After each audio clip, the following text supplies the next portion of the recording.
So here we are in the year 1956, and on my arrival back from Canada I went and stayed with my mother and father for a short period of time and got demobbed from the RAF, and so then had to find myself another job.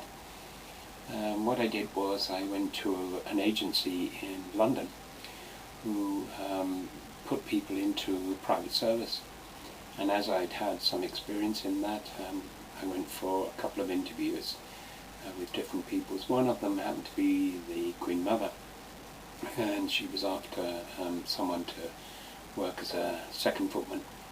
I went for the interview but didn't take the job because it meant that you would travel around with her when she moved around the place, and so you didn't really get any time off. Also, you were asked to share a room, and I didn't quite fancy the idea of that. So eventually I went to work for Sir John and Lady Marriott, who lived in Hill Street in London, quite near to Berkeley Square. And a very interesting job because she was very politically minded, and so had a lot of the politicians of that time coming to lunch and to dinners, and she had quite big parties for many people.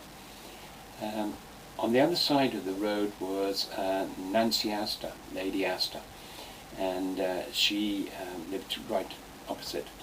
And so it was quite interesting because one of the jobs I've seen was to open the door for people and to see, like Lady Marriott used to go out into the chauffeur-driven car, and I would be opening the door for her, and across the way would be Lady Astor getting into her car.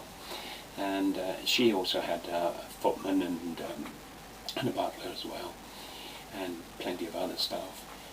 So the two footmen, that's me and the other one, used to sort of be looking at each other as we put these people into their car. And eventually we managed to meet each other. And it was in meeting him that I really discovered that I was a gay man, and he happened to be my very first relationship that I had. I didn't carry on that relationship for very long. It was just a short period of time, but it certainly opened up a whole new world to me. And also I then discovered that there were different places in London that one could go to, bars and to certain clubs. And one of these clubs was a place called the Arts and Battle Dress Club, and it had been set up for the wartime, and used to go up to this club. It was on the top floor of a building, and a very kind of scary kind of place to go to, really. In those days, everything that was associated with gay lifestyle was kind of hidden. It was very hidden, and these places were always in back alleys and always a little bit sort of dodgy to go to.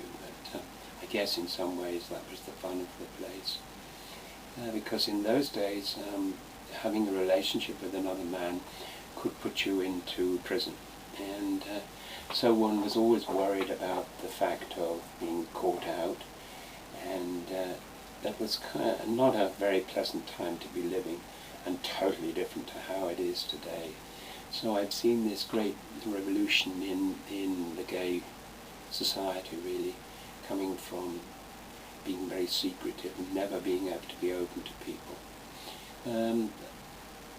When I went to the Arts and Battle Dress Club, I happened to meet a man there who I then started a relationship with, and eventually left Sir John and Lady Marriott and took on a butler's job with one of the Oppenheimers, the Diamond family. That was a day kind of job, and I used to just go in each day and do my work and then go home. And the guy that I met, his name was Paul, and he and I had a flat in Chelsea, in Oakley Street, and so I used to go backwards and forwards to the Oppenheimers. Didn't stay there too long, I guess about a year, and then I thought, well, it'd be quite an interesting thing to try and do something else new in my life, and so started to cook. My very first job was in the Isle of Wight, and I went as I think a kitchen porter to start with. And in those days, people used to go as kitchen porters at the beginning of the season, and usually ended up as chefs at the end of it all. So that was the beginning of my cooking, and cooking has been very much part of my life for all my life, really. So we did that for a season, came back to London and worked then for the Midland Bank, HSBC as it's called now, and that was in the city, and we were cooking there for a few hundred people, so it was a very different kind of employment. But it also gave me a great experience, and so I was able then to move with Paul to a place called Lymington in Hampshire, and bought our first restaurant that we had together, and spent about 2 years, I guess, in Lymington, which was a great learning curve, never having had a restaurant obviously before, but it was quite successful and very busy, and eventually we sold there and then moved to Brighton, and Brighton then has been pretty dominant in my life. And first of all, we moved to Brighton and bought quite a large house for the princely sum of £4,000, big house, but now I think it's worth, I don't know, 300,000, 400,000 pounds. But in those days, £4,000 was still quite a lot of money.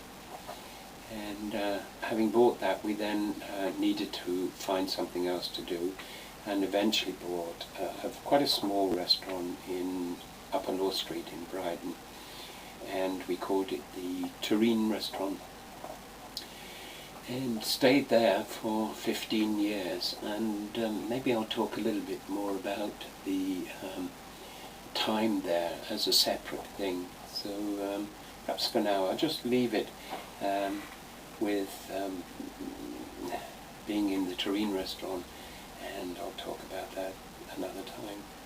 So okay, for now,